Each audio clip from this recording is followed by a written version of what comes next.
좀 전에 암송했던 사도행전의 말씀이 여러분 가정과 삶의 범사 위에 간증이 되어지기를 주님 이름으로 축복을 드립니다. 얼마나 아름다운 모습인가요? 하나됨, 일치됨, 또 공동체의 연합됨을 가장 잘 표현한 말씀인데, 이 사도행전의 역사가 성령의 은혜 안에서 이루어졌다면 여러분의 삶에 이와 같은 놀라운 간증도 성령의 은혜 안에서 성취될 줄로 믿으시길 바랍니다. 이 말의 뜻인즉 성령에 충만하지 않으면 이 간증이 있다 없다입니까? 없다이죠. 왜냐하면 우리 인간의 본성은요, 이와 같은 하나됨과 일치됨을 이루어갈 수 있는 근거가 없거든요. 항상 우리는 너보다도 나를 더 중심 생각하고 우리보다도 나를 더 중심으로 생각하기 때문에 이와 같은 이기성은 우리가 하나됨에 있어서 또 연합됨에 있어서 가장 치명적인 어떤 가시가 되는 것이죠. 이 모든 것을 극복할 수 있는 유일한 근거는 무엇입니까? 사도행전의 기록자이신 성령 하나님에 의해서 기름 부음 받을 때 비로소 가능하다, 이 사실을 기억하시고 오늘 하루 성령의 은혜 안에서 더욱더 충만히 하나님의 영광의 임재를 맛보아하는 은혜가 있으시길 주님의 이름으로 축복을 드립니다. 제가 좋아하는 말이 있는데요, 이런 말입니다. 아마 여러분도 들어서 알 수 있을 것 같습니다. 그 말인즉, 때문에라고 말하는 사람보다 덕분에라고 말하는 사람이 더 행복하다. 저는 이 말 되게 좋아합니다. 다시 반복하겠습니다. 때문에라고 말하는 사람보다도 덕분에라고 말하는 사람이 훨씬 더 행복하답니다. 여러분, 많은 경우 우리가 좀 전에 암송했던 그 구절의 이야기를, 그 간증을 나의 삶에 살아있는 증거로 도출해내지 못하는 유일한 이유가 있다면 우리의 입의 버릇이 덕분에가 아니라 때문에를 자주 말하기 때문에 그렇습니다. 저를 보니까 항상 덕분에라고 말하기보다도 너 때문이야 이렇게 말할 때가 많더라고요. 그리고 덕분에라고 말하기보다도 오히려 이 나라와 사회와 우리 이웃이 안 좋기 때문에 그런다라고 말합니다. 그리고 나의 문제라기보다도 오히려 남편의 문제, 아내의 문제를 탓하고 나의 허물이 아니라 오히려 그 상대방의 허물이 나보다 훨씬 더 치명적이다를 강조해서 이 모든 어려움을 초래한 이유는 다 너 때문이라고 이렇게 얘기합니다. 이와 같은 언어의 버릇이 궁극적으로 우리 삶에 가장 치명적인 결과를 가져오는데, 그것이 뭘까요? 하나 되기 어렵다는 거죠. 화목하기가 어려워진다는 것입니다. 여러분, 우리가 살아가는 사회의 특징을 진단한 어떤 리서치를 보게 되었는데요, 거기에 보니까 여러 가지 키워드가 있는데 그 중에 우리 사회를 대표하는 가장 핵심적인 키워드가 뭐냐면 바로 화목하지 못함이라고 말하더라고요. 여러분 아시다시피 러시아의 문제, 또 우리 나라의 문제, 또 우리 가정과 여러 가지 문제를 살펴볼 때 가장 큰 문제가 뭡니까? 바로 분리와 대립의 관계다, 이렇게 얘기하고 있더라고요. 여러분의 삶은 어떻습니까? 여러분의 가정의 삶은 어떻고 여러분의 개인의 삶은 또한 어떻습니까? 하나님과 여러분의 개인적인 만남, 즉 관계는 어떻습니까? 만약 이 설문조사에서 발표했던 화목이라는 키워드로 여러분에게 한번 질문한다면 여러분은 어떤 답변을 내놓을 수가 있습니까? 제가 질문하겠습니다. 여러분, 여러분의 삶은 화목합니까? 이렇게 질문했을 때 속 시원하게 그렇습니다 라고 답변 줄 수 있는 분이라면 참 여러분의 삶은 성령 하나님에 의해서 기름 부은 삶이라고 저는 확신합니다. 그런데 아무리 고민해도 그렇지 않은 것 같아요. 그렇다면 이 순간 낙심하지 마시고 성령 하나님이여 어서 오시옵소서, 임재하시어서 아직도 때문에를 탓하며 아직도 나의 삶보다도 상대방의 삶이 더욱더 나에게 불리하다, 불편하다고 이야기하는 우리의 삶의 현실을 찾아오셔서 만져 주시옵소서. 화목의 은혜가 무엇인지를 맛보아하는 나와 우리 가정과 이 사회와 민족이 되게 하여 주시옵소서. 기도할 때 주님께서 여러분과 함께 하시며 여러분의 삶 가운데 임재하셔서 그분의 터치의 능력으로 우리의 모든 삶의 갈등들을 해결의 기쁨으로 맛보아 알게 할 줄로 믿으시기를 바랍니다. 여러분 함께 2절 말씀 읽어보겠습니다. 2절 말씀입니다. 시작. 마음을 같이하여 같은 사랑을 가지고 뜻을 합하여 한 마음을 품어라고 되어 있습니다. 여러분, 읽을 때마다 부담이 되지 않습니까? 저는 이 말씀 준비하다가 이 말씀 묵상하니까 참 불편하더라고요. 왜냐하면 하나하나가 저와는 관계가 참 멀어진 것 같아서요. 여러분, 목사도 그렇습니다. 여러분 어떻습니까? 질문 드리겠습니다. 여러분 스스로에게 한번 하나님 앞에 질문해 보십시오. 이 말씀에 나온 것처럼 마음을 같이 한다. 여러분 점수가 어떻겠습니까? A, B, C. 한번 확인해 보시기 바라고요. 같은 사랑을 가졌다. 요즘 잘 나가는 TV 프로그램 보니까 동상이몽이라는 또 그런 프로그램이 있더라고요. 몸은 같이 있으나 마음은 나눠진 것, 꿈은 다른 것, 마음이 갈라진 사람들이 참 많습니다. 또 한편 뜻을 합하여 한 마음을 품다. 얼마나 어려운 과제인지 모르겠습니다.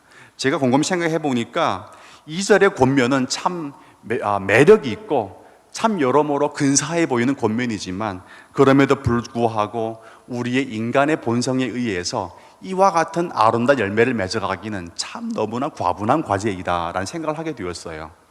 여러분 그렇지 않습니까? 이 자리에서 무엇인가 할 것 같지 않습니까? 왜냐하면 믿음이 있기 때문에.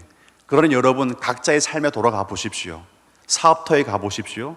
또 나와 정반대로 생각하는 남편의 모습을 만나보고 또 정반대로 이야기하는 아내의 모습을 바라볼 때, 또 우리의 바람과는 다르게 성장하는 아이들의 모습을 바라볼 때 여러분의 마음은 어떻습니까? 하나가 될 것 같습니까? 아니면 이마살 찡그리고 야, 너 왜 그래? 그와 같은 호령부터 먼저 불같이 떨어지는 삶의 현실이 우리 삶의 현실이 아닌가요?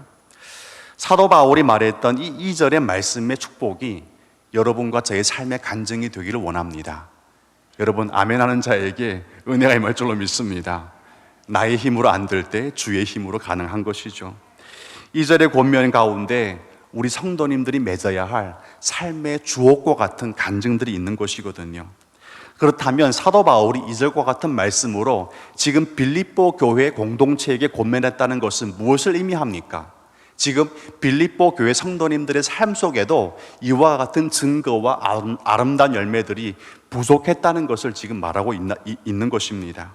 어찌 보면 마음을 같이 하여 같은 사랑을 가지고 뜻을 합하여 한 마음을 품는 이 성숙한 인격, 성숙한 믿음의 깊이는 그들에게는 보이지 않았다는 것을 우리는 알 수가 있는 것이죠.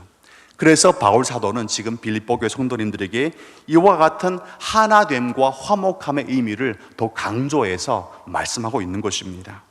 여러분, 말만 듣는다고 우리 삶이 변화되던가요? 그렇지 않습니다. 마치 우리 집을 쌓을 때 가장 중요한 재료가 무엇이죠? 바로 벽돌입니다. 벽돌을 막 아무렇게나 쌓아 올린다고 집이 됩니까? 전혀 그렇지 않습니다. 아주 계획적으로 기술력을 가지고 쌓아 올라야 비로소 건축되어지는 게 집이거든요. 마찬가지로 교회만 다녀준다고 우리의 믿음의 삶이 성숙해지는 건 아니거든요. 교회만 다니는 사람치고 제가 믿음의 삶을 바르게 사는 사람 많이 보지 못했습니다. 어찌 보면 한 사람도 없다고 말하면 너무나 과장스러운 거니까 많이 보지 못했다고 말씀한 것뿐이지, 교회만 다녀준다고 믿음의 깊이가 있어지는 법을 저는 성경을 통해서 본 적이 없거든요. 여러분 본 적 있습니까? 교회는요 다녀만 주는 게 아니고 교회를 다니면서 더욱더 정성과 열심을 다하여 하나님 앞에 나의 삶을 다듬어 가는 것입니다. 그럴 때 비로소 우리의 삶이 깊어지고 성숙되어지는 것이지요. 집도 벽돌을 쌓는다고 지어지는 게 아니라면 우리의 삶도 우리의 믿음도 마냥 쌓아 올린다고 쌓여지는 게 아니라는 것입니다. 정확한 방법이 있어야 되고 정확한 타이밍과 시간의 정성을 들여야만이 비로소 이루어지는 게 신앙이라는 것을 여러분 확인하는 축복이 있길 바랍니다. 2절의 권면에 열매가 있으려면 반드시 노력해야 되는 부분이 있습니다. 그것이 무엇일까요? 우리는 마냥 예배당에 오셔서 은혜 받는 말씀, 정말 내 마음을 만지는 말씀이 있으면 크게 아멘으로 화답하면 내 인생이 다 풀릴 줄 압니다. 전혀 그렇지가 않거든요. 이 자리에서 아멘으로 화답했다면 그 아멘의 말씀을 꼭 붙잡고 나의 삶의 24시간 숨 쉬는 순간마다 살아내려고 최선 다해 노력하는 과정이 필요한 것이죠. 바로 그것이 신앙인 것입니다. 우리는 반드시 이 절의 권면의 말씀을 성취하려면 노력해야 되는 과정이 있다는 사실을 간과해서는 안 될 것입니다. 다 함께 3절 말씀을 읽겠습니다. 3절 말씀. 아무 일에나 다툼이나 허영으로 하지 말고 오직 겸손한 마음으로 각각 자기보다 남을 낮게 여기고. 아멘. 이 본문에 보니까 2절의 말씀을 위해서 우리가 무엇을 위해서 구체적으로 힘을 써야 되는지, 애를 써야 되는지, 노력을 해야 되는지에 대해서 분명히 말씀해 주고 있습니다. 이 본문에 보면 가장 마지막 구절에 뭐라고 나옵니까? 어떻게 되어 있죠? 각각 자기보다 남을 낮게 여기고. 또 너무나 치명적입니다. 이게 잘 안 되거든요. 저도 매일마다 말씀으로 쳐서 자신을 복종시키려 하지만 이게 잘 안 되더라고요. 여러분의 얼굴 보니까 목사님만 안 될 뿐이지 나는 잘 됩니다. 그런 것 같아요. 여러분 잘 됩니까? 예, 잘 되는 사람이 있으면 그분은요, 교회 안 다니셔도 괜찮습니다. 이미 거룩해졌기 때문에 그래요. 여러분, 교회 다니는 사람은요, 문제 없는 사람이 다니는 게 아니라 문제 있어서 하나님의 은혜가 아니고는 도무지 살아갈 수 없기 때문에 다니는 사람인 줄로 믿으시기 바랍니다. 여러분, 이게 잘 된다면요, 너무나 행복한 사람이 될 겁니다.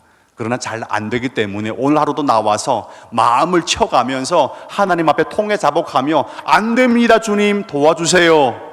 주님 아니면 나 이것을 이룰 수가 없습니다. 이것이 이루어지지 않으면 우리 삶 가운데는 화목해지지가 않아요 라고 하나님 앞에 애통하며 주님의 은혜를 구하는 사람이 일부 예배 모이신 여러분인 줄로 믿으시길 바랍니다. 여러분, 여러분의 얼굴의 미소의 뒤편에는요, 하나님을 향한 간절한 애통의 눈물이 담겨 있어야 하는 것이죠. 여러분, 이 본문 말씀 보니까 뭐라고 말합니까? 자기보다 남을 낮게 여기라. 그런데 세상에서 가장 어려운 명제가 바로 네가 잘났다 이렇게 말해주는 겁니다. 이게 안 되는 거예요. 제가 본 이야기 중에 이런 이야기가 있더라고요. 손가락 오형제의 싸움 이야기 들어보셨습니까? 어느 하루 얘들이 싸우기 시작했어요. 뭐라고 싸웠냐면, 엄지가 생각해 보니까 내가 최고야, 이 한마디 때문에 검지죠. 검지가 이제 마음이 불편해지기 시작했습니다. 그래서 한마디 더 얹었어요. 그래, 네가 최고인 건 사실인데 그러나 나 없으면 너는 방향을 못 가리켜, 이렇게 얘기하더라고요. 그리고 중지가 있다가 이렇게 들면 또 뭐라고 얘기하니까, 중지 아시죠? 예, 중지가 말했습니다. 니들 아무것도 아니야. 내가 키가 제일 커. 하늘이 무너지면 내가 버텨낼 거야. 그랬더니 얘가 네 번째 손가락이 약지죠. 뭐라고 했냐면, 야, 인생의 행복은 내가 맡아 하는 거지. 왜냐하면 다이아몬드는 이 손에 끼는 거거든요. 인생의 행복은 내가 간증해, 이렇게 얘기했습니다. 그랬더니 이 막내는요, 이름도 없어요. 새끼손가락입니다. 새끼손가락이 너무 슬프다 나머지 돌발적인 발언을 했습니다. 뭐라고 했냐면 이렇게 말했다고 합니다. 형들 다 잘났습니다. 그러나 내가 없으면 당신들은 다 병신입니다. 이렇게 얘기했대요. 여러분, 손가락 오형제의 싸움 이야기가 참 마음에 오지 않습니까? 우리의 현실이 그렇지 않습니까? 아니야, 내가 잘났어. 네가 잘난 게 뭐 있는데? 그렇게 꼬집어가면서 흠집 내려고 하는 인생이 우리 삶이 아닌가요? 저는 이 말씀 좋아합니다. 지혜로운 자는 다리를 놓지만 어리석은 자는 담을 쌓는다. 우리의 많은 언어 가운데는요, 다리를 놓기보다는 담을 쌓는 언어가 참 많습니다. 다리를 놓으면 너도 건너고 나도 건너가는 건데, 근데 어느 순간 마음이 불편해, 참 재수 없어, 그러면서 다리가 아니라 뭐 합니까? 다리는 뜯어버리고 담을 쌓아버립니다. 그때부터 우리 사회는 어떻게 되죠? 우리 관계는 갈라지기 시작하는 거예요. 우리가 처한 현실이 그렇지 않습니까? 분리와 대립. 우리 사회 구조가 그렇지 않습니까? 여러분의 가정은 어떻습니까? 어제 야유회 잠깐 타가보에 갔다 왔는데 어떤 식당에 들렀어요. 아주 근사한 레스토랑이었습니다. 이쪽 영종도에 있는. 또 가게 이름을 말하면 홍보가 되니까 말씀드리진 않겠습니다. 궁금하시면 개인톡으로 부탁드리면 말씀해 드리겠습니다. 가성비 짱이었습니다. 가보니까 근사한 피자와 뭐 이렇게 스파게티를 먹으면서 여러 테이블들은 그래도 근사한 대화를 나누는데, 근데 어떤 테이블 보니까요, 근사한 음식 놓고 다 대화는 단절되어 있더라고요. 어떤 모습이냐면 스마트폰 다 들고 폰과 대화하면서 밥을 먹고 있는 거예요. 그런 걸 많이 보시죠? 카페 가나 이제 식당 가서 많은 경우 음식을 놓고 대화하는 게 아니라 오히려 스마트폰 보면서 서로 단절해 버리는 그런 모습을 참 많이 봤어요. 이것이 우리 현실이거든요. 여러분, 지혜로운 자가 되셔야만 합니다. 우리는요, 담이 필요한 게 아니라 다리가 필요한 것이죠. 어떻게 합니까? 나를 더 낫다고 생각하면 담이 쌓아지는 것이고, 그래, 당신이 최고입니다 라고 말해주는 순간 여러분의 인생 가운데 담은 허물어지고 다리가 놓아질 줄로 믿으시기 바랍니다. 실천해 보세요. 집에 가서 남편의 이야기, 아내의 이야기, 상사의 이야기, 부하의 이야기가 아무리 마음에 들지 않을지라도, 그래, 참 최고의 이야기를 했네요, 참 여러분 참고할 가치가 있습니다 라고 한마디 말씀 때문에 여러분 쌓여야 할 담은 와르르 무너지고 여러분 인생 가운데 서로 화목해지는 다리가 평탄하게 놓여질 줄로 믿으시기를 바랍니다. 예수님 바라보십시오. 예수님은요, 담을 쌓는 분이 아니라 다리를 놓으신 분이셨습니다. 어떻게 다리 놓으셨습니까? 십자가 위에서 예수님을 향해서 침을 뱉고 욕설을 퍼부는 인간들을 향해서 뭐라고 말씀했습니까? 아버지여, 저들의 죄를 용서하여 주시옵소서. 어리석으나 그들은 자신이 하는 일이 무엇인지를 알지 못하기 때문입니다. 깨닫게 하여 주시옵소서. 만약 그 깨우침에 나의 피가 필요하다면 그 보혈을 십자가 위에서 흘리기를 원합니다. 그 보혈의 은혜로 깨우침 주셔서 저들이 어리석음을 깨닫게 하시고 하나님 앞에 담을 쌓는 존재가 아니라 다리를 놓는 존재로 하나님 변화시켜 주시옵소서.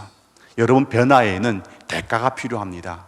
우리의 죄인된 본성 가운데서 하나님 아버지의 의로움을 찾아내기 위해서 예수님이 치르신 대가는 십자가 위에 희생이었다는 것을 기억하셔야만 합니다. 세상에 거저 얻어먹는 점심이 없듯이 여러분 가정 삶 가운데 남편과 아내와 자녀와 우리 이웃과의 대화 가운데 담이 아니라 다리가 놓여지기를 원한다면 마냥 이 자리에서 아멘만 하는 것이 아니라 예수님처럼 필요한 대가를 치를 용기를 구하세요. 그것이 눈물이든, 그것이 때로는 나의 호주머니가 가벼워지는 현실이든 안타까움이든, 때로는 내가 죽고 네가 살아야 된다는 그와 같은 불편한 이야기를 해줄지언정 여러분, 그것이 필요하다면 그것을 위해서 용기를 구하고 그 대가를 지불하세요. 지불할 때 비로소 우리의 영혼이 하나님 앞에 자녀로 얻음 받았듯이 여러분의 삶 가운데도 담이 아니라 다리가 놓여지는 인생으로 회복될 줄로 믿으시기를 바랍니다.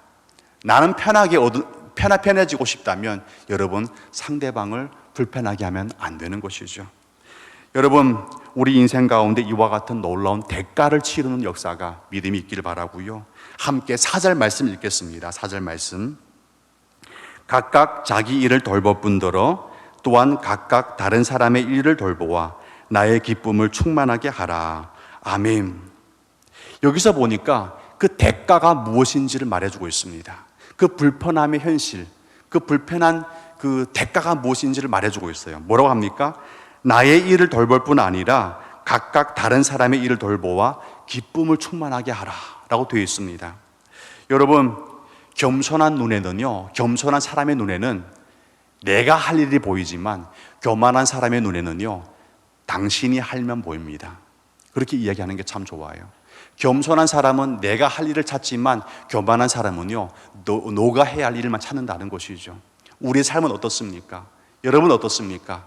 가정에서, 또 직장에서, 우리 범사에서 다른 사람의 할 일만 눈 밝히고 찾는 사람이라면 어찌 보면 아직까지도 멀었습니다. 그러나 다른 사람의 일이 아니라 오히려 나의 일에 더 관심, 내가 할 일에 더 관심을 가진 사람이라면 어찌 보면 성숙이 가깝지 않나 생각합니다. 이 말의 뜻인즉 우리 삶 가운데서 가장 중요한 것은 다른 사람의 들보를 파내는 게 아니라, 다른 사람의 가시를 보는 게 아니라 내 눈에 들보를 파악하는 게 더 중요하다는 것이죠. 나무가 아무리 커도 숲을 이루지 못한다고 했습니다. 혼자 사는 안 되는 법, 우리는 함께함이 필요한 것이죠. 여러분 인생 가운데 나의 일을 돌볼 뿐 아니라 오히려 상대편의 일도 함께 돌보아 함께 섬기는 은혜가 있으시기를 축복드립니다. 나만 세워지는 자리에서 우리는 성숙한 믿음을 보기가 대단히 어렵습니다. 그래서 사도 바울은 빌립보 교회 성도님들에게 아주 중요한 부탁을 하게 됩니다. 그 부탁이 뭐냐면 5절의 말씀인데요. 함께 5절 말씀 읽겠습니다. 너희 안에 이 마음을 품으라. 곧 그리스도 예수의 마음이니 라고 되어 있습니다. 5절 말씀 가운데 중요한 이야기가 나오죠. 너희 안에 이 마음을 품으라. 곧 그리스도 예수의 마음이다. 여러분, 구원받은 사람과 구원받지 못한 사람이 차이가 있다고 합니다. 그 차이가 뭐냐면 바로 마음의 차이입니다. 마음의 차이. 이 마음의 차이는 어떤 차이냐면 구원받은 사람의 심장에는요 예수의 보혈이 흐르지만 구원받지 못한 사람의 심장에는요 욕망의 피가 고동친다고 합니다. 욕망의 피. 예수의 마음과 예수의 보혈로 우리 삶 가운데 흘러가게 되면 삶이 어떻게 될까요? 4절에 부탁한 것처럼 나만 중요한 게 아니라 우리가 함께 중요하다는 것을 인지하고 노력하게 되는 것이죠. 그러나 구원의 감격이 없고 욕망의 피가 흐르는 사람들의 인생은 어떻게 할까요? 나만 중요하고 너는 중요하지 않아. 이렇게 되어버리는 것입니다. 여러분, 뽑으려 하니 모두가 잡초처럼 보이고 품으려 하니 모두가 다 꽃처럼 보인다는 그런 이야기가 있지 않습니까? 뽑는 마음만 가지면 우리 모든 사람은요 아무리 이뻐 보여도 다 잡초같이 됩니다. 그러나 품으려는 마음을 가지는 순간요 모든 사람이 다 불편할지라도 그 사람의 인생을 꽃처럼 볼 수 있는 영적인 안목이 생긴다는 것이죠. 욕심의 마음으로 보면 우리 주변의 모든 사람은 다 나를 위해서 불편한 사람들로밖에 여겨지지 않습니다. 그러나 하나님의 거룩한 예수의 마음으로 보면 한 사람 한 사람이 나의 인생을 위해서 가장 소중한 존재, 없어서는 안 될 아름다운 꽃 한 송이로 보이게 되는 것이죠. 나무가 아무리 커도 혼자서는 숲을 이루지 못한다는 마음을 꼭 기억하시고 여러분의 인생 가운데 예수의 마음을 품으시기 바랍니다. 예수님에게는 모든 분들이 그분의 보혈의 대가를 가지고 구속할 만큼 아름다운 존재들이었거든요. 그러면 여러분, 예수 믿는 여러분과 저의 마음 중심은 어떻습니까? 나를 위해서 이미 이웃이 누구가 되어야 할지 결정이 나지 않았습니까? 사마리아인의 비유를 보면 그렇지 않습니까? 이미 레위인과 유대인들에게는요 그들의 이웃이 누구가 되어야 될지 결정을 지어버렸습니다. 어떤 사람이 그 사람의 이유가 될 수 있을까요? 편한 사람, 유익이 되는 사람, 함께 친구 사귀면 나한테 이득이 될 만한 사람이 친구가 된다는 결론을 이미 내리고 말하는 사람들이었고 살아가는 사람들이 바로 이 사람들이었습니다. 그러나 사마리아인은 어떻습니까? 그의 친구의 어떤 그 기준은요 나에게 편하고 유익이 되는 사람이 아니라 오히려 필요한 사람에게 다가가서 친구가 되어주는 것이었습니다. 예수님이 바로 그런 분이 아니셨습니까? 필요한 사람에게 다가가서 가장 중요한 것을 내어주는 이웃. 여러분, 그 친구가 바로 예수님이라면 여러분의 삶 가운데서도 예수의 마음을 품으시고 나의 이웃이 누구인지를 찾는 게 아니라 오히려 찾아가서 이웃이 되어주는 은혜가 있기를 주님의 이름으로 축복을 드립니다. 5절 말씀에 보니까 중요한 동사가 있거든요. 그 동사가 뭐냐면 바로 품어라입니다. 품어라. 여러분, 조개는 모래알을 품습니다. 그리고 뭐로 만들어내죠? 진주로 만들어냅니다. 그리고 닭은 달걀을 품어서 뭐를 이제 탄생시키죠? 병아리를 탄생시키지 않습니까? 품는다라는 이 동사에는 반드시 따라오는 형용사가 있습니다. 그 형용사가 뭘까요?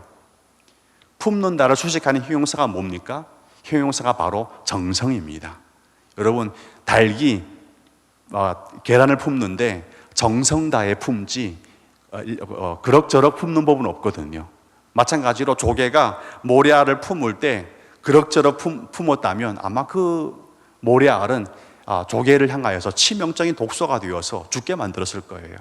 정성 다해 품을 때 비로소 그것이 진주가 되고 병아리가 되는 겁니다. 마찬가지로 예수의 거룩한 마음, 예수의 섬김과 찾아가서 죄인의 이웃이 되어줬던 그 마음은요 우리가 정성 다해서 품어야 하는 성도의 인품이자 또한 삶의 실천이라고 확신하기를 바랍니다.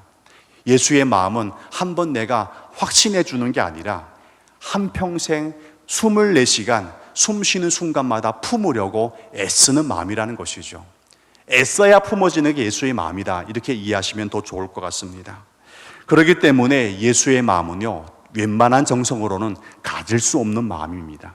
여러분, 웬만한 정성이라 표현했습니다. 그렇다면 예수님께서는 우리 죄인을 품어주고 우리 죄인의 이웃이 되어주기 위해 하늘 보좌 버리고 이 땅 가운데 찾아주셨는데, 그분의 정성은요, 어떤 정성이었을까요?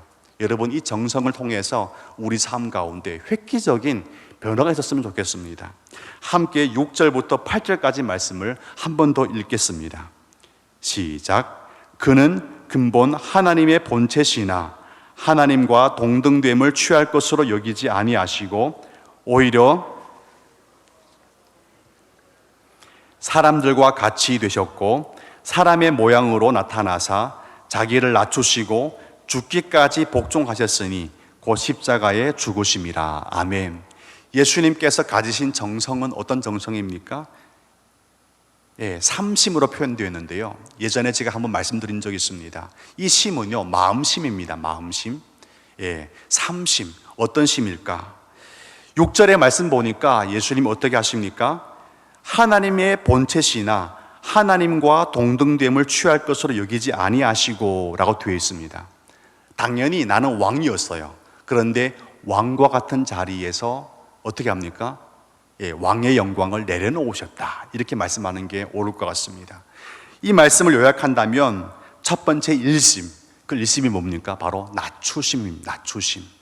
예수님은 나와 같은 죄인을 품어주기 위해서 그분이 베푸신 정성은요, 낮추심의 정성이었습니다. 낮추심.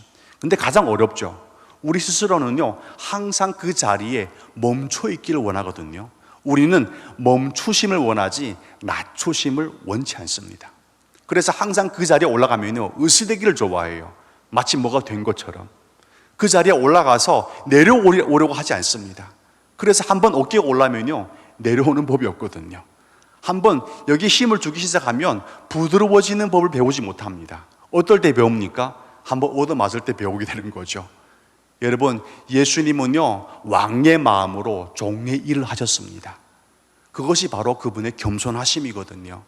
예수님께서 하나님의 본체였으나 동등됨을 취하지 아니하시고 오히려 자기를 비우셨다면 우리 거룩한 성도의 삶도 이 낮추심의 경건과 영성, 이 정성을 배워야 할 줄로 믿으시길 바랍니다.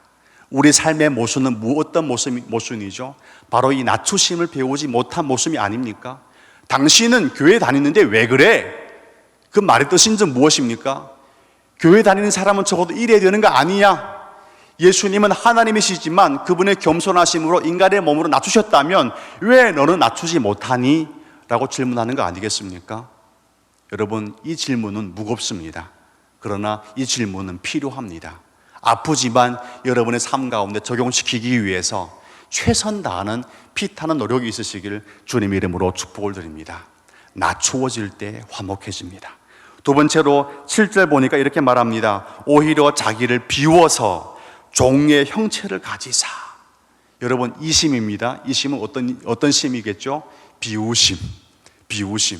이 비우는 게 대단히 어렵습니다. 어떤 분이 그러더라고요. 한번 그거는 그 사람의 손에 들어가면 나올 줄을 몰라. 많이 들어보지 않습니까? 가져가는 거는 쉬운데 걔 손에만 들어가면 나올 줄을 몰라. 비워지지가 않는 거예요. 원숭이 잡는 이야기 들어보셨죠? 항아리에 손을 넣고 사과를 쟀는데 원숭이는요, 그 사과가 너무나 욕심나는 겁니다. 근데 사과를 넣지 않으면요, 죽게 돼 있어요. 왜냐하면 항아리가 너무 무겁기 때문에 도망 못 가니까요. 비우지 않으면 죽습니다. 여러분, 동전이 한 곳에 모여지면 악취가 나거든요. 근데 흩어질 때 어떻게 됩니까? 아름다운 향기가 나는 것이죠. 여러분의 삶 가운데도 예수님의 이 모습을 배우시기 바랍니다. 우리를 사랑하는 예수님의 사랑은요, 비우심의 정성, 사랑이었다는 것을 기억하십시오. 우리 삶 가운데서도 상대방을 향한 그 마음을 좀 비우셔야만 합니다. 많은 경우 대리만족. 나는 못했지만 너는 좀 해야 돼. 자식을 향한 마음이 아니겠습니까? 나는 안 됐지만 너는 꼭 그것을 해줬으면 좋겠어. 왜 그러죠? 왜 나는 못했는데 너는 해야 되는 거죠? 남편을 향해서 나는 안 되지만 당신을 좀 해야 됩니다. 또 아내를 향해서 우리 직장에서도 마찬가지 않습니까? 나는 그걸 잘 못해요. 근데 상대방을 향해서 절대적인 잣대로 들이댑니다. 여러분, 나를 향해서 철저해 주시고 우리 상대를 향해서는 좀 관대하십시오. 그럴 때 편안해집니다.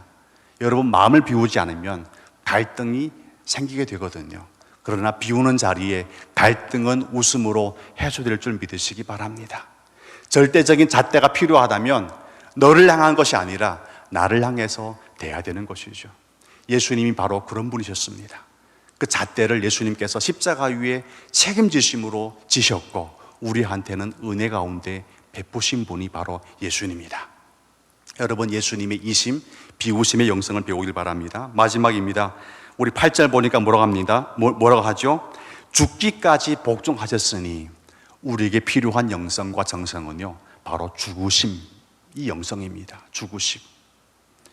죽어라. 김익두 목사님의 간증이 생각납니다. 어떤 사람이 괜히 시비를 걸었다 합니다. 그리고 막 욕설을 퍼붓는 거예요. 그때 김익두 목사님이 그랬답니다. 오늘 내가 죽고 네가 살았다. 내 누군지 아니? 그랬더니 그 사람이 모른다 했답니다. 나가 김익두다. 왜냐면 유명 깡패였거든요. 그때 그 사람이 사시나무 떨듯이 떨면서 너무나 두려워할 때 예수 때문에 니는 살았고 내가 죽었다, 이렇게 얘기했다고 합니다. 여러분, 중요한 것은 뭐죠? 내가 살면 다 죽고 내가 죽으면 다 산다. 예수님 한 분의 죽으심으로 우리 모두 인류가 살았다면 여러분의 가정과 여러분의 삶 속에서도 예수의 은혜 앞에 나 자신이 죽으면 우리 모두가 산다, 그 사실을 꼭 붙잡고 여러분의 인생과 삶과 가정사 가운데 나는 죽고 예수로 살고, 나는 죽고 예수로 우리 모두가 함께 살아가고 아름다워지는 화목한 인생이 놀라운 간증으로 펼쳐질 수 있기를 주님 이름으로 축복을 드립니다.